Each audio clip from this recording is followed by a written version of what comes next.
Saat nama Nabi Nuh alaihissalam disebut, mungkin sebagian muslim teringat dengan mukjizatnya yang berupa bahtera dan banjir bandang sebagai bentuk azab dari Allah Subhanahu wa Ta'ala. Bagaimana kisah azab kaum Nabi Nuh alaihissalam? Nabi Nuh alaihissalam merupakan nabi yang ketiga dalam daftar 25 nabi Allah Subhanahu wa Ta'ala. Nama lengkap Nabi Nuh alaihissalam adalah Nuh bin Lamik bin Matwasyalah bin Syits bin Adam alaihissalam. Ibnu Katsir dalam bukunya yang berjudul Kisah Para Nabi menyebut, ulama memperkirakan bahwa Nabi Nuh alaihissalam 126 tahun setelah Nabi Adam wafat. Namun menurut ahli kitab terdahulu menyebutkan bahwa waktu itu jaraknya 146 tahun.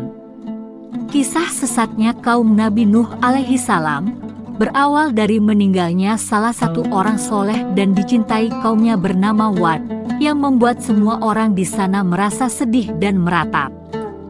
Lalu, iblis pun mengubah bentuknya menyerupai manusia dan berkata, "Sesungguhnya, aku mengetahui apa yang kalian rasakan atas kematian orang ini, Wad. Bagaimana menurut pendapat kalian jika aku membuat sebuah gambar yang serupa dengannya, sehingga ia selalu berada di tengah-tengah perkumpulan kalian, dan kalian pun selalu ingat kepadanya?" Lalu mereka menjawab, "Ya." Setelah itu, iblis membuat gambar yang serupa dengan wajah Wad. Ia juga membuat patung yang serupa dengan Wad yang diletakkan di rumah masing-masing perkumpulan tersebut.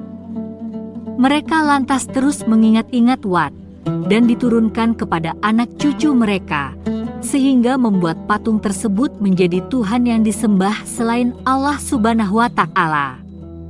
Di tengah-tengah kesesatan kaum tersebut, Allah Subhanahu wa Ta'ala mengutus salah satu hambanya yang bernama Nuh sebagai rasul pertama yang diutus Allah Subhanahu wa Ta'ala kepada penduduk bumi.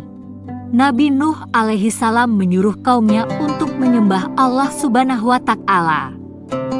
Dalam surah Al-A'raf ayat 59 dikatakan bahwa Nabi Nuh alaihissalam berkata kepada kaumnya, "Wahai kaumku, sembahlah Allah. Sekali-kali tidak ada Tuhan bagi kamu sekalian selain Dia.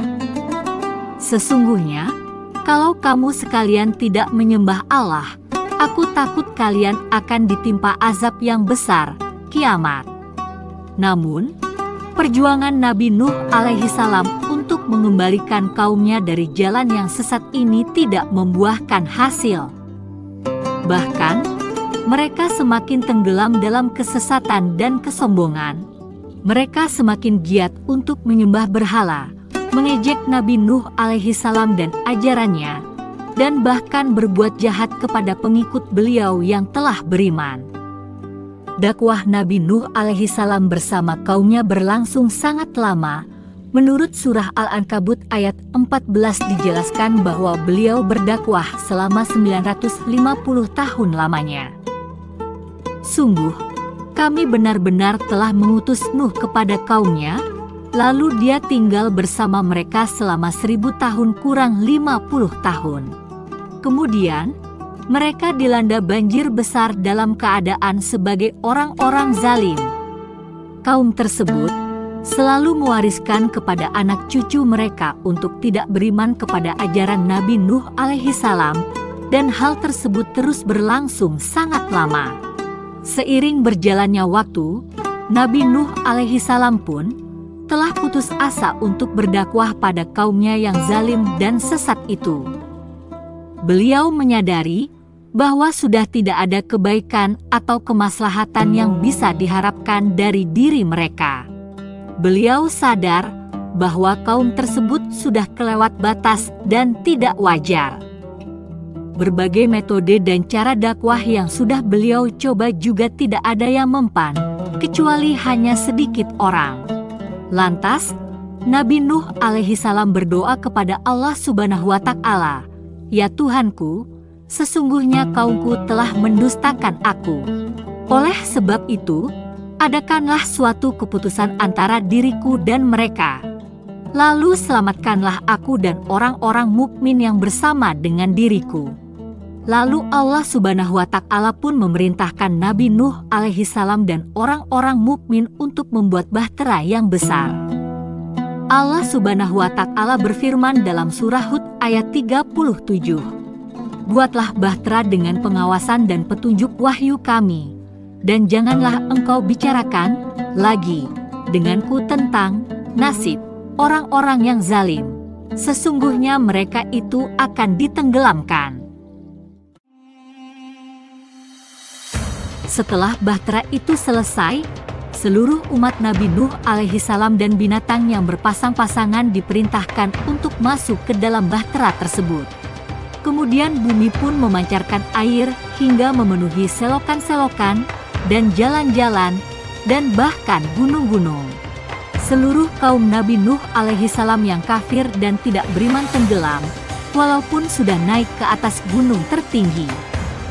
Termasuk anak istri Nabi Nuh alaihi salam tidak beriman kepada Allah Subhanahu wa Ta'ala juga ikut tenggelam dalam air banjir tersebut. Banjir, taufan dan tsunami melanda semua belahan bumi. Tak satu pun bagian bumi yang tidak tenggelam.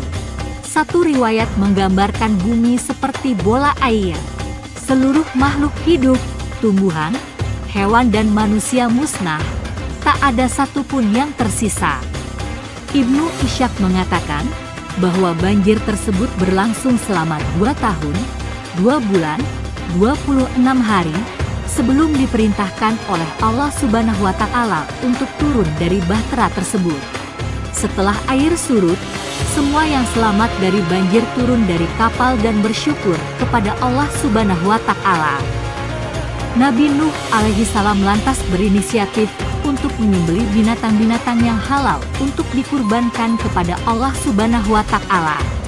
Diriwayatkan, seluruh pengikut Nabi Nuh yang turut bersama dalam bahtera Nuh tersebut akan wafat tanpa menyisakan satu keturunan pun. Hanya anak Nabi Nuh yaitu Sem, Ham dan Yafit yang memiliki keturunan. Hingga akhirnya seluruh ras manusia yang ada sekarang ini semuanya merupakan keturunan mereka bertiga. Tak mengherankan bila kemudian Nabi Nuh disebut juga sebagai bapa para manusia. Sem dan keturunannya merupakan cikal bakal bangsa Arab. Yafit melahirkan keturunan bangsa Rum, Romawi, dan Ham menghasilkan keturunan bangsa Habasyah, Ethiopia.